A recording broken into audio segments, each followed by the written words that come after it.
Lunch முடிச்சிட்டா போதும், சின்ராஸை கையிலே பிடிக்க முடியாது. எஸ், உன்னோட டியூட்டி நிகாவை தூங்க வச்சுட்டேன். இந்த டைமில் தான் என்னால் ஒரு காப்பியை சூடாக குடிக்க முடியுது, ப்ளஸ் ஒரு நல்ல பாட்டு கேட்க முடியுது. ஜாலியாக இருக்கலாம். எனக்கு ஒரு டீ போட்டு வா.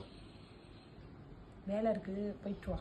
ஸோ இந்த ஃப்ரீ டைமில் ஒரு நலங்கு மாவு ஃபேஸ் பேக் நான் போட போகிறேன். அதுவும் லக்ஷ்மி கிருஷ்ணா நேச்சுரல்ஸோடது. சரி, இது யூஸ் பண்ணுறதுனால என்ன பெனிஃபிட்? நலுங்கு மாவை பற்றி உனக்கு தெரியாதா?